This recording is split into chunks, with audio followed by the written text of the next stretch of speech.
She also completed a master's in community health at Dalalana School of Public Health. Dr. Joseph is the medical director of the Ricky Canny, hopefully I'm pronouncing it rightly, Schachter Dermatology Center at Women's College Hospital. She works at Hospital for Sick Children, where she manages children with complex dermatological issues in outpatient and inpatient settings, as well as pediatric laser treatment program. Dr. Joseph enjoys her diverse practice in general adult, pediatric, and surgical dermatology. Her clinical research activities and research interests include inflammatory skin disorders such as psoriasis, atopic dermatitis, genodermatosis, and equity, diversity, and inclusivity. And let's start by doing the Department of Medicine land acknowledgement before I hand it over to Dr. Joseph. We always like to begin with an acknowledgement of the land on which we work, study, and live. We recognize that many Indigenous nations have long-standing relationships with the land upon which the work of University of Toronto's Department of Medicine is conducted. We acknowledge our presence on the traditional territory of many Indigenous nations, including the Mississauga of the Credit, the Anishinaabe, the Chippewa, the Haudenosaunee, and the Wendat people. Today, this land is home to many diverse First Nations, Inuit, and Métis people, and we are grateful to have the opportunity to live, work, and gather on these territories. I would like to say that the land acknowledgements are only a starting point for a larger conversation. And I would encourage everyone to reflect on how more we can contribute on the acts of reconciliation and transformation to address underlying inequities and discrimination in the distribution of resources between Canada's First People and settlers. So thank you, Dr. Joseph, for coming here today, and looking forward to your talk. So over to you. Thank you so much for that lovely introduction. And I must say, I'm very honored to be asked to speak in Dr. Rossi's sort of memory in this named lecture, but also to talk about an area of clinical medicine that is very near and dear to my heart. And I'm going to try and rein it in. And for the next 40 minutes or so, probably give just a little bit of a tasting menu about what I think some of the issues are in dermatology. And so the title of my presentation today is Dermatology and Black Skin, Diversity, Differences, and Disparities in Care. I have a number of speakers bureau and honoraria associated with companies involved in inflammatory skin disorders, but I actually have no actual or potential conflict of interest in relation to this presentation, and I will not be discussing therapeutics today. So at the end of this lecture, my hope is that you'll be able to recognize how the lack of representation impacts and creates inequities in the management of skin disease in patients with Black skin, to be able to describe differences in the clinical presentation and outcomes of selective dermatologic diseases in Black skin, and I think very importantly, reflect on strategies to address the current unmet needs in dermatologic treatment of Black skin. And that's not to say that the principles that I'm going to talk about today are specific to Black skin. When we think about unmet needs across the board, for example, with our Indigenous population, I think it's important to think about all of these things. So let's start with definition. So we talk about skin of color. I already have a problem with this sort of term skin of color, because quite frankly, all skin types have color. But when you look at the literature, skin color really refers to the Fitzpatrick scoring system, where we look at the propensity for the skin to either burn or tan. And type 1 being very, very light skin that always burns, and versus type 6 skin, which is deeply pigmented and is purported to never burn. And for all intents and purposes, skin of color is defined as Fitzpatrick skin types 4 to 6. There's more than 5,000 different ethnic groups that exist worldwide. So that is a very sort of thin way of defining skin color and skin type. However, the majority of the world's population really is Fitzpatrick skin type 4 through 6. So the way we think about and teach skin disease, it's interesting that we've settled on probably a very narrow scope in terms of a skin type or skin tone. One of the other issues is that skin color or skin of color really doesn't talk about the vast array of ethnic and cultural groups that may be in any of those categories. whether it's African, Asian, South America, or even biracial or multiracial mixed heritages. But that's what we sort of hold on to, and that's what we use to describe skin tone when we teach dermatology. This is a patient of mine with type 6 skin and had traveled home to West Africa and came back with a terrible sunburn. And so I think you can ask any Black patient and they'll be able to tell you a family member who's had a sunburn. So that underlies, some of the challenges we have with the Fitzpatrick scoring system, but that's here we are. The other important thing we have to remember, what's so great about where we are and where we practice medicine in the community we serve, is that we are arguably the most diverse city in the world. We have the highest per capita immigration rate, and I think most people know that over half of our population would identify as what is called, quote unquote, a visible minority or a racialized group. Well, I'm a pediatrician. I'm not just a dermatologist, so I can't get through a talk without at least putting a box of crayons or something on a page. But I like to highlight this because when my son saw a box of crayons like this, it was amazing. It meant the world. And it's interesting because when I was growing up, there was nothing like this. And so these things may seem small, but they're important. And with the population that we serve, we really do have to be mindful about using inclusive terms. It's not just about being politically correct just for the sake of it, but really being thoughtful about what we're trying to communicate. So skin of color, I've already said, all skin has color. Lighter skin versus darker skin, there may be associations with that, but lighter is better. Bright or fair definitely has associations with it. And ethnic skin isn't as descriptive. That's sort of how a patient identifies. You could have someone with Jamaican ancestry, but may also be of Japanese ancestry versus African ancestry. And so that's not enough of a descriptive term. So what is right? There's a lot of conversation about what that is. In our clinics, we talk about brown and black skin, all skin tones and shades, richer skin tones, deeper skin tones, highly pigmented skin, diverse skin tones, all in a view to try to be mindful and inclusive. And so when we think about language, we should also be thinking about, well, what are the challenges and inequities that exist in the management of dermatologic conditions in Black patients? And, the New York Times really said it best. Dermatology has a problem with skin of color. Common conditions often manifest differently on dark skin, yet physicians are trained mostly to diagnose them on white skin. And that's very clear. And I think we know there's an issue, but for me, in order to try to envision change and what that looks like, we sort of have to deconstruct it. And so this is how I deconstruct it. Every time I sit down and think about what these issues are, it all sort of falls into this framework. So dermatology education, the scoring tools we use to talk about severity of skin disease, representation in clinical trials, racism, the social determinants of health, cultural competency, and all feeding into access and equity. So let's deconstruct some of this. So this headline, and I like to put a lot of headlines because this is what our patients are thinking about. This is what they're seeing. This is what they're feeling. And so the Toronto Board of Health declares anti-Black racism a public health crisis. Well, why is that? So why does racism make people sick? Well, we have to think about the people that we see as puzzles, right? They all come in with their own lived experiences.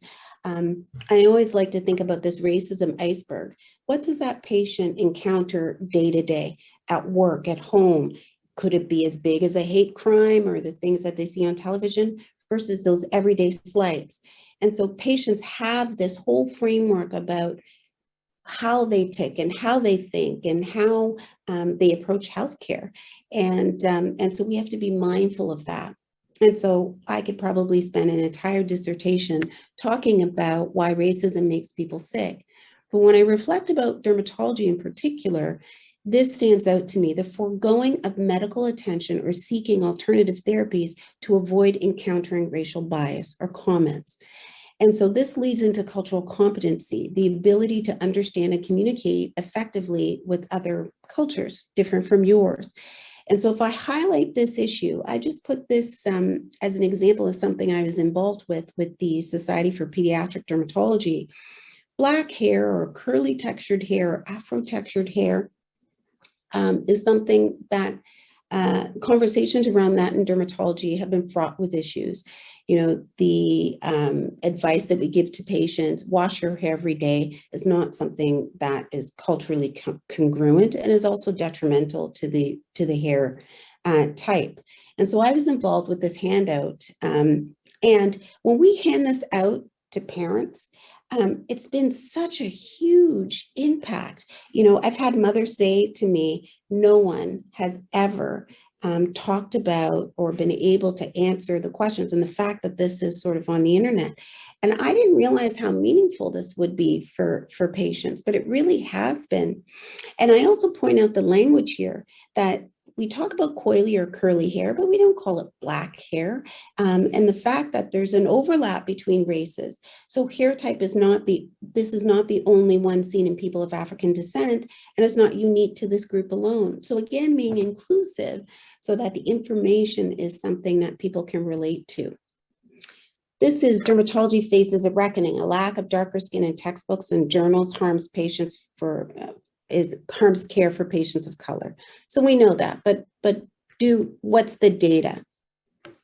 As part of EDI training at Women's College, what really struck me as being a part of that was this concept of disproportionality and why we accept it. So when we look at the pandemic and how it affects different communities, we can see that the Black community is disproportionately affected, the South Asian community disproportionately affected. But when emails started flying around and manuscripts started flying around with respect to dermatology of how can we help, how can we diagnose COVID infection by cutaneous manifestations, there was a real lack of representation of eruptions in Fitzpatrick skin types 4 to 6. But you have this disproportionality. So these patients are getting COVID more often, but we really don't see that. So we answered the question. We sort of looked at the literature and tried to put it all together to answer that question, to have a useful guide, something that was useful for people to use, and to try to highlight some of the differences that are seen in patients with skin of color versus white patients who may be presenting with viral associated cutaneous disease. So these are, I think, small things, but useful exercises to think about how do we deconstruct and how do we answer some of these questions. This is a paper looking at diversity in dermatology journals. So who's publishing in our sort of major impact journals? And not surprisingly, very little diversity in the authors and the people being accepted for publication. This is a manuscript we just recently accepted, and it was pretty simple. Probably about 7 years ago, textbooks, the major textbooks that we use in dermatology were assessed, and they were actually quite over-inclusive. So Fitzpatrick skin types 1 to 4 were designated as light, whereas 5 to 6 were designated as dark. And they looked at the percentage of representation in the books. And no surprise there was a lack of representation. So what we did was we just looked at the newer editions of all those books since this was published about 7 years ago. And so we know that. And so what's the difference now? I'm a pediatric dermatologist, so I just put a highlight here of the pediatric text. But we've kind of found this across the board. There was no change with any of the newer editions. So you identify the problem, but what's the way forward and how do we increase our inclusivity? Well, we have to name it, but also move forward. I'm proud of this paper that we were involved in U of T because we've received a lot of emails from other places wanting to replicate what we did. And basically, we highlighted the fact that there was an underrepresentation in the clinical photographs that we were showing in undergraduate medical dermatology teaching. And so we aim to increase that, but we also looked at the relative discomfort of the medical students in being confident in looking at skin of color photos versus patients with white skin. And not surprisingly found that there was a lack of comfort. This is just a snippet of some of the papers we've done looking at clinical trials. And it doesn't matter what disease we picked, quite frankly. This happens to be pediatric atopic dermatitis, pediatric acne. We've done psoriasis, alopecia areata, HS. And so there is a lack of reporting of ethnicity or skin type. But even when there is, there's a lot of lack of representation. But again, it's sort of naming it and deciding what do we do. I was wondering, this is a very close-up photo of an armpit. I don't know if anyone wants to write in the chat what they think this condition might be.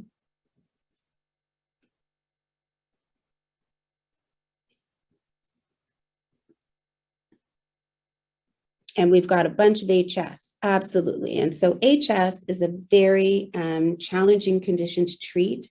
It's a very severe condition. And so let's look at race-specific prevalence of HS. So few studies have explored the trends related to HS.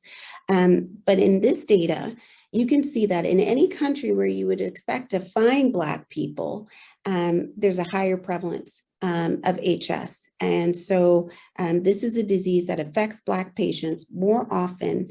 And so it's important to know data around this disease, around the treatment. But when we look at HS clinical trials, the proportion of phase 2 and phase 3 trials for HS from 2009 to 2019, only 60% of the studies included race and ethnicity data.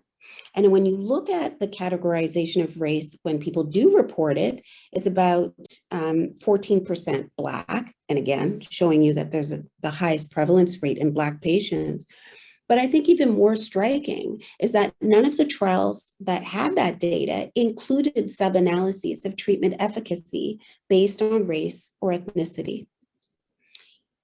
So these are two patients, and I think people can appreciate the erythema in the photo on the left, and then the diffuse sort of scaly, rough, dry areas. So these patients to me are equivalent, but often the redness is seen as a real harbinger of severity. And so both of these children had atopic dermatitis, and there are real unmet needs in atopic dermatitis, which is probably one of the most inflammatory skin conditions we see in childhood. And we definitely see a lot of severe disease in adults. So Black children are 6 times greater risk for severe atopic dermatitis, may lead to a greater negative impact on quality of life, more likely to be hospitalized with severe AD and have an increased number of missed days of work. And post-inflammatory hypopigmentation may be more distressing than the AD itself. One of the clinical challenges is that the common scoring systems that rely on erythema dramatically underestimate the severity of AD in darker skin types. And then the genetic polymorphisms are very different. Delays in diagnosis and treatment disproportionately affect patients of color. So this is an eczema area and severity index, an EASY score, which every dermatologist is very annoyed by, but it's commonly used in clinical trials. But the big thing is it's used to give a severity score for patients to access more advanced therapy, particularly with the provincial pharmacare program.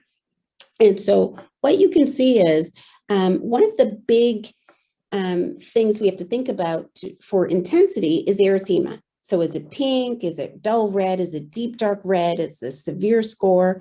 And so if you don't have redness as part of your eczema, well, then your severity score is going to be lower and you may not qualify for that advanced therapy, despite the fact that you're more likely to be hospitalized. So that's a real challenge.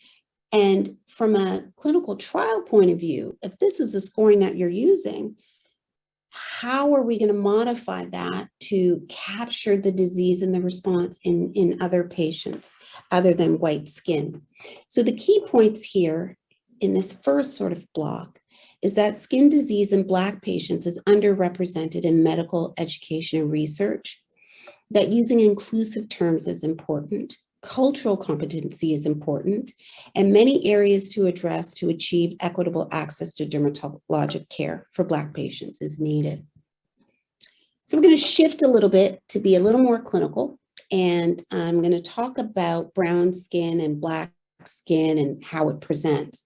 And so we know that there are normal pigmentation patterns, there are distinct presentations of dermatologic disorders, increased sequelae of inflammatory disorders, unique conditions found in deeper skin tones, and in that landscape, a diverse sort of cultural practices and contexts that we have to consider.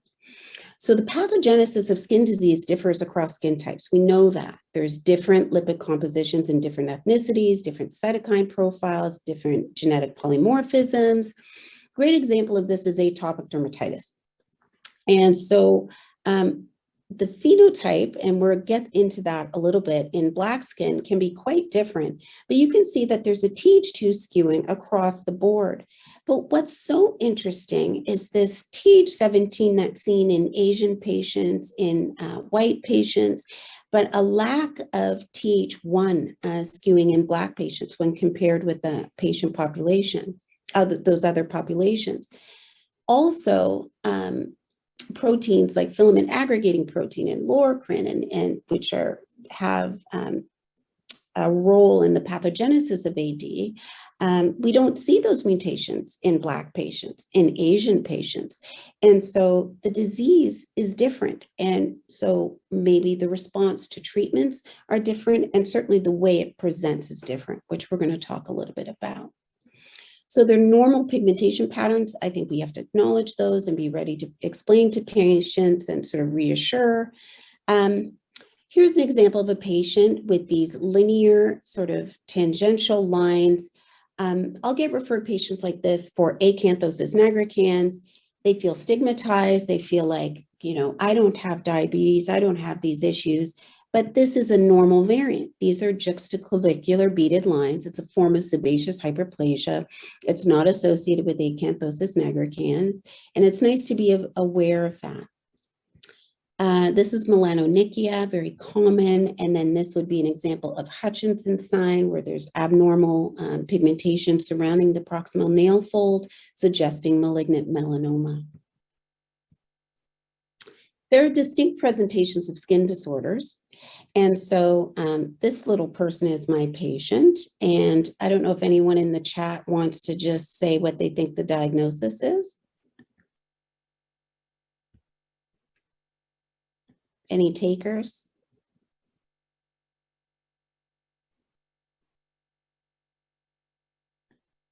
I know it's the Department of Medicine, but I can't resist it. So psoriasis. And every time I put this little critter's knees up, someone says psoriasis, and it's a good thought. But this is actually atopic dermatitis. And we classically teach that psoriasis goes on the extensors and eczema is on the folds. But in Black patients, it's the opposite. So this is another patient of mine, and you can see that there's a lot of active skin disease again on the knees or the extensor surfaces. And so acute lesions often have less erythema, violaceous or grayish hue, hyper or hypopigmentation may be the main indicator of severity. Some of those areas of hyperpigmentation may actually be inflammatory lesions. It's often a papular presentation with follicular accentuation common, lichenoid presentation, and more prevalent on the extensors in Black children. This is another little one with diffuse skin changes all over.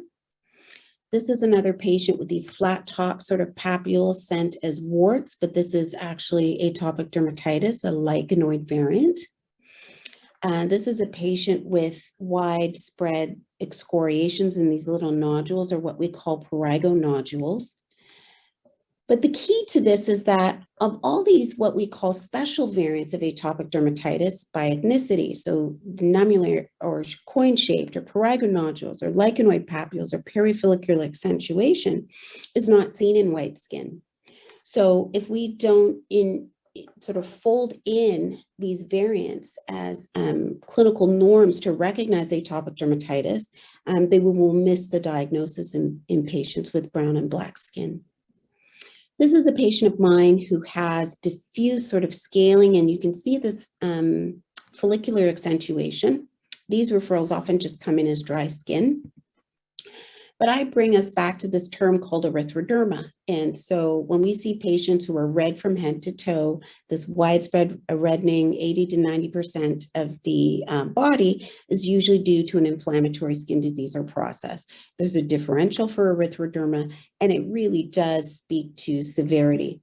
So we go back to the two patients that I presented, and the first patient who's red is a representative photograph of a patient I saw with severe eczema. The referral says, see as soon as possible, versus another patient I saw same day that said, the referral said dry skin eczema.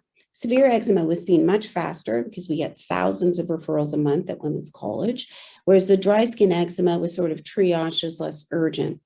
I would argue both of these patients have no normal skin, and both of these patients are erythrodermic. This is a patient that was referred to me for vitiligo, and you can see these sort of hypopigmented patches versus a baby with the typical described in the textbook red, yellow scaling. So this is seborrheic dermatitis, and the baby with the hypopigmentation, the mother was so distressed about the thought of vitiligo, but those hypopigmented macules actually cleared within 3 weeks of treatment. So these are all examples of psoriasis, and just to highlight that violaceous hue with a lack of erythema. And so this again is a white baby with more typical appreciable erythema, redness, well demarcated sort of plaques. This is a patient that was referred to me for refractory warts on the dorsal hand, but this ended up being Gottran's papules. And again, you can see this lack of erythema, and this is very common in the patients in the black patients I see with dermatomyositis. They will have these fairly flesh-colored papules. And this was an adolescent that was referred to me for diffuse hyperpigmentation and for management of the discoloration. And this patient ended up having biopsy-proven morphia or localized scleroderma. And when you compare it to the white patient, you lose that sort of periphery of inflammation, and that atrophy is not as appreciable in black skin. So the key points here are that there are distinct presentations of common skin diseases. There's often less erythema. Redness is an inadequate term for inflammation in black skin, and the lesions are often violaceous with a grayish hue, and to remember the hypo or hyperpigmentation that's often present. And lastly, I'd like to talk about increased sequelae of inflammatory disorders. So this is a young child I saw with diffuse guttate psoriasis who was given systemic treatment. I would argue it's very difficult to tell which photo is the before and after. So as much as I improved her active lesions with treatment, the family was still very distressed about the residual dyspigmentation that was left. This is a patient that I saw in Botswana as part of a study where we were treating facial warts associated with retroviral disease. I worked on this with a group from the University of Pennsylvania with Dr. Miller-Monthrop, and you could see how disfiguring having all of these papules, particularly in that cultural context. It was a beacon that people knew that the child had retroviral disease or HIV. And so this is EDV, or epidermal dysplasia verruciformis, or facial warts. And I just I place another photo of a white patient, not saying that you can't see that this might be disfiguring and that these papules are visible, but you could see the amount of disfigurement and hyperpigmentation that's amplified in the patient with black skin. And lastly, this is a patient, two patients with Psoriasis rosea. So this is a classic Christmas tree rash. It's benign. And we teach people, you don't have to treat, it's expectant management. But in the white patient, those red spots are going to go away and there's going to be nothing left. But in the black patient, you can already see that there's multiple areas of hyperpigmentation left behind. So I do treat patients even with benign self-limited inflammatory conditions in black skin, because the hope is, and we need data to know this, but the idea is if you let something burn out and have all this dyspigmentation, maybe that won't be the best outcome and we should actively treat. And so in summary, there's an increased sequelae of inflammatory disorders in black skin, and dyspigmentation may be more profound than the original condition. We should try to avoid delays in treatment, emphasize photoprotection, which is a whole nother lecture in terms of trying to connect with the community that doesn't necessarily have photoprotection as part of a cultural norm, and counsel about the dyspigmentation being associated with the condition and not the treatment. So this is a patient with vitiligo. The point I want to make about vitiligo is that we have a lot of advanced treatments for psoriasis, for eczema, but vitiligo, we've sort of lagged behind. There's really been a lack of effective therapies and research in a condition that disproportionately, I would say, disfigures skin of color. And so, but we're starting to catch up. There's some newer players and newer therapeutic modalities that will be coming through. But I think if patients have progressive disease or they're losing color quickly, very important to refer and indicate that in the referral, because we may actually even consider systemic treatment, because in some cultures, this is psychosocially debilitating. And this is a 9-year-old girl I saw that was sent to me for post-inflammatory hypopigmentation and management. The family was quite distressed by this dyspigmentation, understandably. But what's interesting on history, she really didn't have a history of eczema or psoriasis. And so this turned out to be hypopigmented mycosis fungoides or cutaneous T-cell lymphoma. This mainly affects the pediatric population and is seen almost exclusively in patients with skin of color. And there's often a delay to diagnosis in years and may need multiple biopsies. Good news is overall better prognosis than other types of cutaneous T-cell lymphoma, but really important to be aware of this condition that primarily affects skin of color. And so we're going to shift gears a little bit, and this will be my last question to the audience. Any takers in the chat about what this diagnosis is?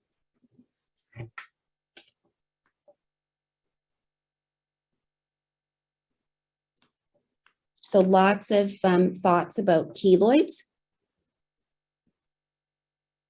Excellent. And so, and a lot of people, you're going to look at that in a black patient, you're going to say, this is probably a keloid. But we're going to shift into the last clinical part of this talk, which is what are the current gaps in the management of skin cancer for patients with brown or black skin? And so this is dermatofibroma sarcoma protuberans, which is a type of cutaneous sarcoma. And so when we think about non-melanoma skin cancers in people of color, patients can get basal cell carcinoma, they can get squamous cell carcinoma. It's not common and can be UV induced, but it's important to be mindful of spots that are changing and also to tell patients to look for some of these things. But what I really want to highlight is the melanoma story. And so we can see that this is an acrolitiginous melanoma on the plantar aspect of the foot. You know, an urban legend is that what killed Bob Marley, because the perception was that how likely would it be that he would have a melanoma? And this is a bruise from playing soccer. But the truth is, acral litiginous melanoma is the most common type of melanoma subtype in Black patients, whereas superficial spreading melanoma, associated with usually UV exposure, is the most common variant in all other ethnic groups. And so really for this subtype, this acromelanoma, UV radiation does not appear to be a major risk factor. And the majority of melanomas are found in skin that is not typically photoexposed. So palmoplantar skin, subungual skin, even mucous membranes. What's more concerning, even though Black patients get melanoma less often, they are more likely to present at a later stage of melanoma. So if we look at this particular study, 10% of white patients presenting, around 76% of patients presenting in stage 1, and only about half presenting at stage 1 in Black patients, with a quarter presenting with later stage disease, stage 3, stage 4. There's significant differences in survival, shorter survival, and even over time, as survival in white patients improved, there really hasn't been no change in Black patients with respect to this publication. This is CDC data just showing that whether you look at localized disease, regional disease, or distant metastases, Black males fare worse, with only a narrowing of that when you're looking at really bad disease where everyone is sick. And for interest, there really are racial differences in the time to treatment for melanoma as well too. So if we look at this concept of time from diagnosis to definitive surgery, Black patients had an increased average time to diagnosis from time of diagnosis to definitive surgery. They also had an increased average time to immunotherapy, but no difference in terms of chemotherapy between Black and non-Hispanic white patients. And so what do we tell our patients? Well, there's been a real movement in the dermatology community, the American Academy of Dermatology, to really start telling patients you have to be looking at your skin, and where you look at your skin is important too. So looking at your feet, looking at the mucous membranes, but also remembering that non-melanoma skin cancers, albeit less common, are possible as well, and recommending photoprotection. And so the key points here are that skin cancer is less common in Black patients, and the factors are less understood, and Black patients with melanoma are more likely to be diagnosed later, have delays in treatment, and lesser survival. And we really should promote skin cancer prevention strategies for all patients, regardless of ethnic background.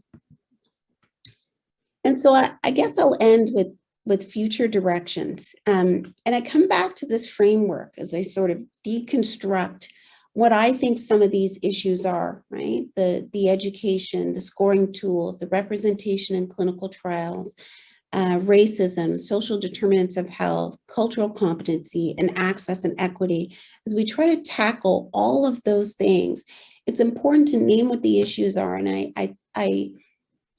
I'm encouraged by the fact that we are starting to really look at this data and see how we can affect change. And so really practically, what's next for my day-to-day life as a dermatologist? Well, I think we need to increase the education of dermatologic disease and deeper skin tones. And that's for everybody. For non-dermatologists, we have to do that at the undergraduate and postgraduate level. We need to increase research in currently underrepresented patient populations. And we have to develop expertise in therapeutic interventions and procedures that are safe and benefit patients with darker skin types. This was a patient we saw recently in clinic who encouraged and was happy for me to share this photo from their recent surgical scar, because this is disfiguring. As a dermatologist, part of the perception of what we do is to make beautiful people even more beautiful. And there's certainly some of that. But we definitely also help patients who are disfigured improve that, because a lot of these scars are badges or a reminder of difficulties that they've gone through in terms of their healthcare. And we don't have great strategies or interventions that are appropriate for this patient population, and there really should be. So what's next for dermatology? Lots of things. So as I said, we need to sort of promote all of these things, and they're on lots of different spheres, whether it's medical education, healthcare systems, patient-centered care. And I'm really happy about the recent announcement of the ethnodermatology chair at the University of Toronto. I think that really places us in an important position to be a leader for this change. And so my last set of key points are that, putting it all together, that skin disease in Black patients is underrepresented in medical education and research. Using inclusive terms is important, and cultural competency is important, and there's many areas to address to achieve this equitable care. There are distinct presentations of disease. There's often less erythema. Redness is a bad term. We really need to get rid of it to be the only way that we describe inflammation. And often there's a violaceous grayish hue with hyperpigmentation or hypopigmentation. And skin cancer, Black patients do get it. Black patients who get melanoma are more likely to die from it. They're more likely to be diagnosed later. And we really do need to promote skin cancer prevention strategies for all patients, regardless of ethnic background. And I leave you with why this is important. So this is another patient who very much encouraged me to share his experience. He had an inflammatory skin condition for 3 years, treated with multiple topical antifungal remedies. This happens to be an inflammatory skin condition, psoriasiform dermatitis. And this was his skin 8 weeks after initiating systemic treatment. So patients want culturally competent care. They want to get better. They want to feel safe. And I think that's really important for health justice. So I thank you for your attention. I hope I've highlighted some of the things that we think about in dermatology. And I encourage you to reflect in your own respective specialties where some of those gaps are and where we can sort of rise to the occasion to identify it and meet those gaps. So thank you very much, Dr. Joseph, for such a thought-provoking and for such a wonderful session.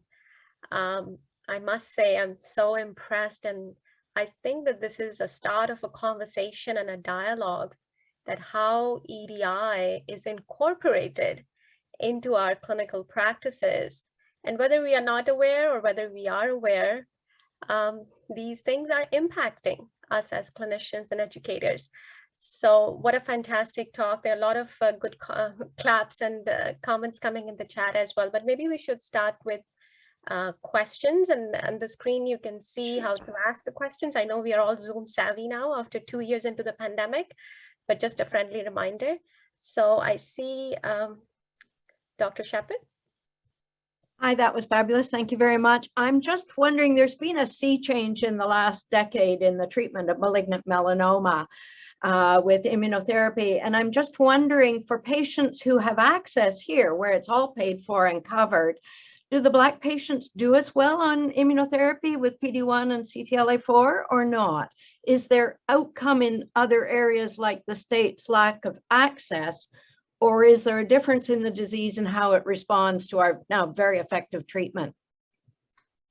Excellent questions. And I think probably the most concerning thing is we just don't have the data.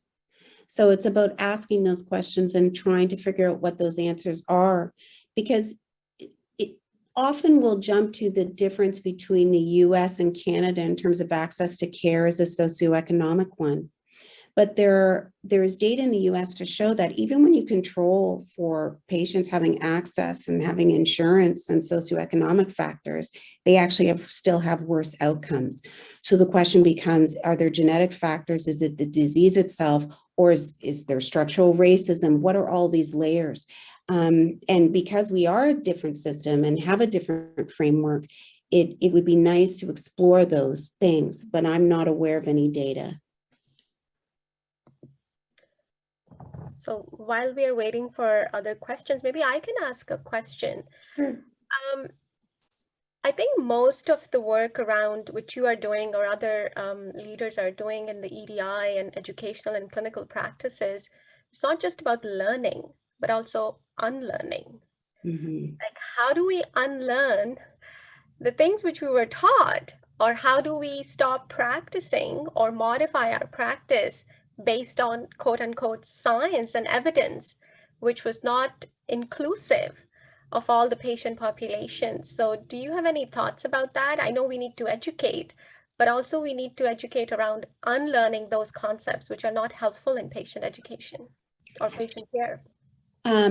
Sometimes when I do some of these lectures, people will say, but, you know, like, but the textbooks, when the new edition comes out, they just kind of it's fine. They're just issuing it. It's not intentional.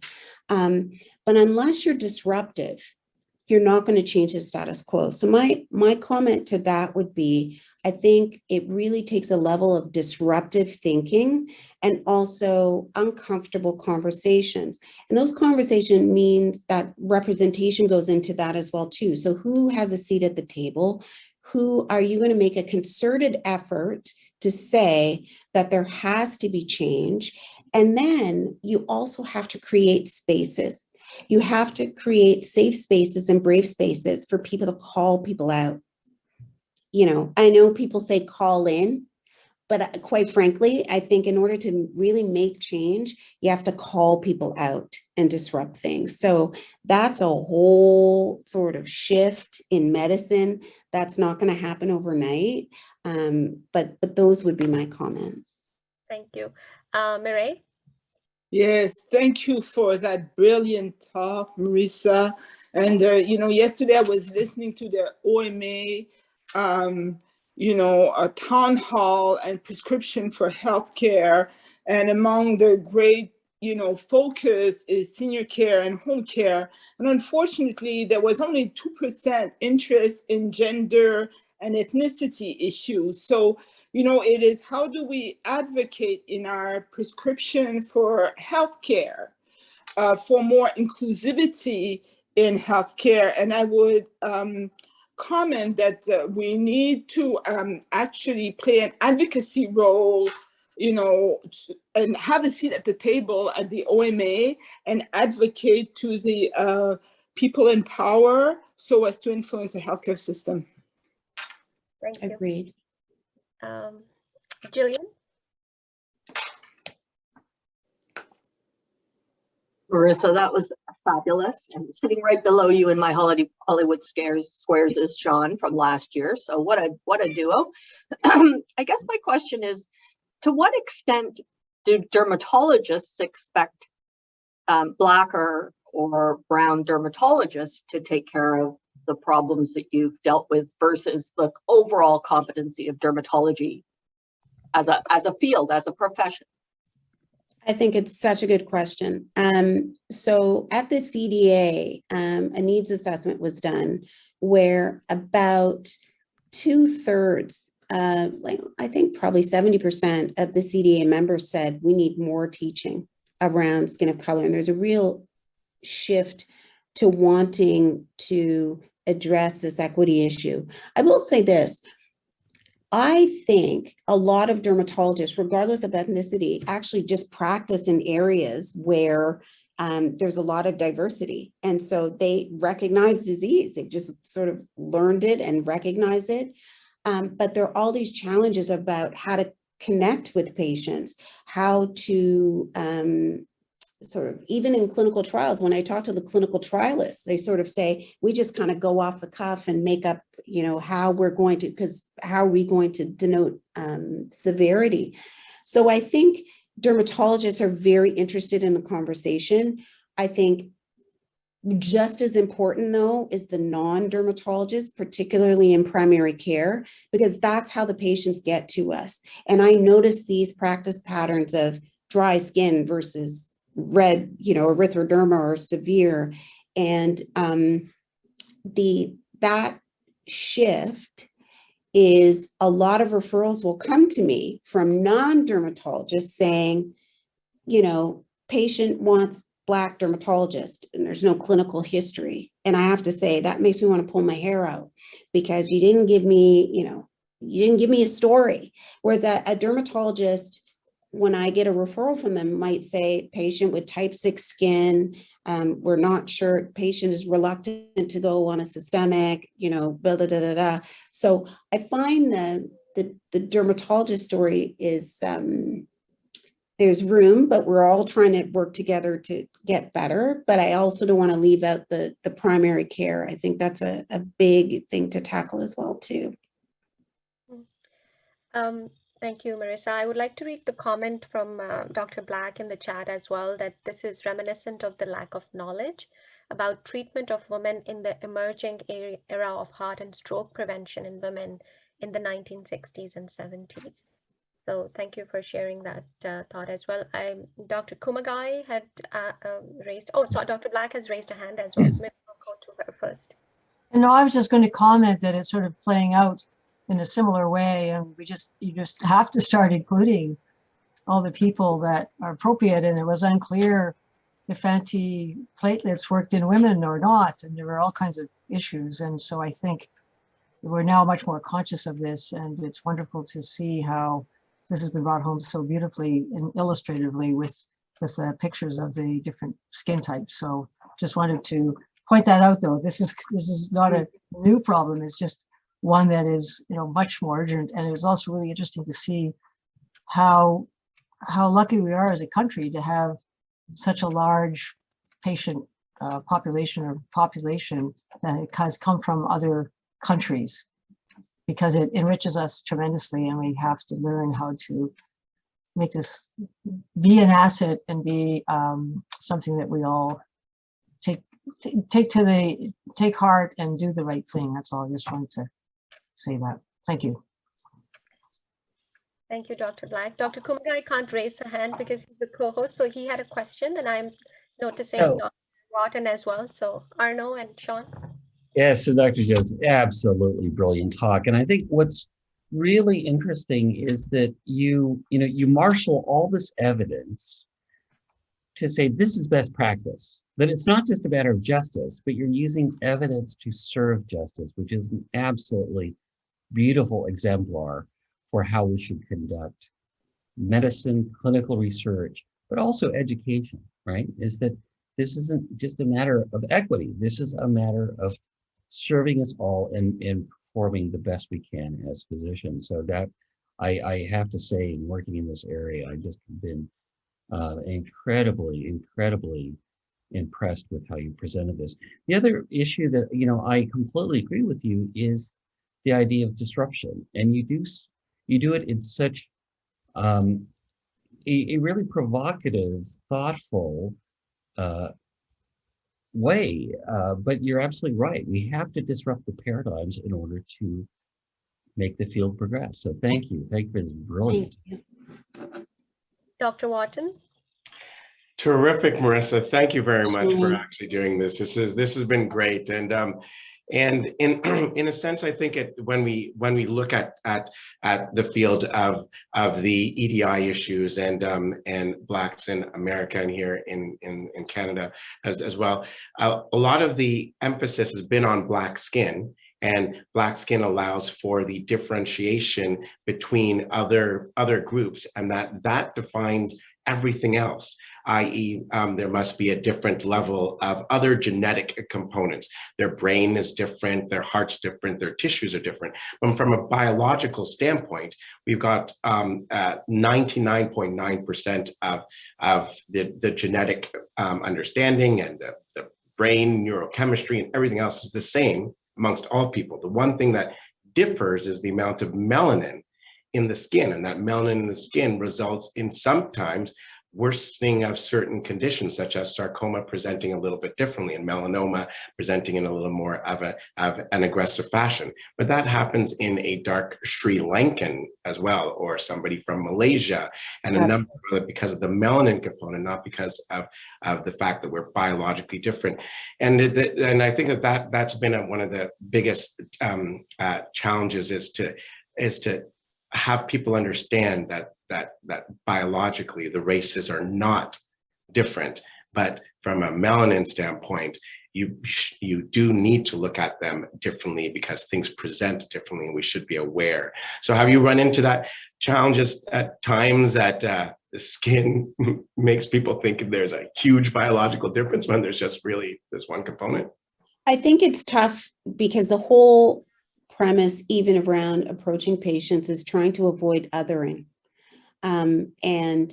It's very easy to other or say, patients didn't understand the treatment, or, there's lots of things that are pulled into why there might be difference in outcomes. I have had to shift my thinking though, because the skin itself, it's also an outside organ that is influenced by many other different factors that maybe are not relevant to other organs. And so when we look at the pathogenesis of inflammatory skin conditions, there are quite differences across ethnicities. But what does that mean and why? And is it the sequelae of the condition? Is that impacted by the treatments that we do? Is it melanin that's the issue? Is it something else? We don't know. But I think unless you compile that data, for me, I was very strong that we're all the same. Don't stop trying to stop trying to find excuses for lack of access to care. But I do think it's a part of the puzzle. And the issue is really about what's the data and what's the understanding. So I'm mindful of time, it's 1 p.m. However, I do want to acknowledge the question which was asked in the chat. And if people want to stay and have an urgent question to ask Dr. Joseph after 1 p.m., we can linger for a few minutes as well. Dr. Kenlock asked, great talk. I'm reflecting on pressure injuries to the skin and how blanching, erythema are baked in to the basic assessment. Is there literature on this? So I think some way connected to how we are taught traditionally and how we have learned traditionally. So can you comment on this a little bit as well?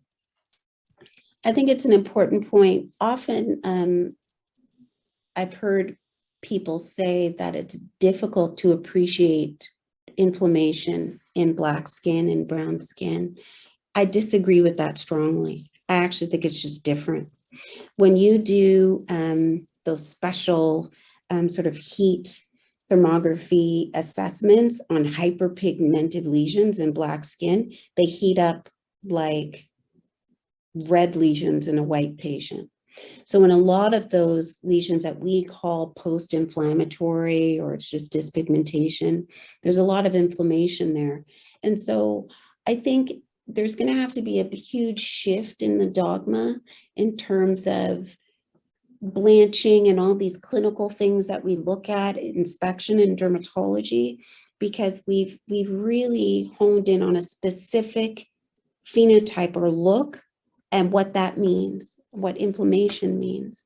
But for the majority of the population, the majority of the population in the world, that's actually just not representative. So, but just like anything else, terms are problematic. We have to figure out what terms are appropriate, and also be consistent. I think one of the things that really makes Fitzpatrick's scoring system embedded in what we do is because we don't have anything else. And at least when we talk about the Fitzpatrick scoring system, we know what you mean. When you say type 6 skin, I know what you're saying. And to start to deviate from that, it needs to be language that everybody understands, and that's taught systemically. So these aren't easy things to undo. It goes back to all the other excellent comments that people made. But erythema, blanching, all of those things, maybe that's just not what we should be looking for to define inflammatory skin disease. So again, thank you so much, Dr. Joseph, for such a wonderful, thoughtful, Thank you for having me. Incredible talk, which I believe is a conversation starter. And just to make a connection with my own practice as an internist, like when we use this Framingham risk score South Asian race is not even included in it. So I'm not a person in that race, but I'm including risk factors for my patients who belong to my race as well. So I think it's a moment of reflection for us as teachers and as educators, as preceptors, to role model and acknowledge the limitation of evidence, of inclusion on things which we were traditionally taught, and how we are continuing to teach and role model.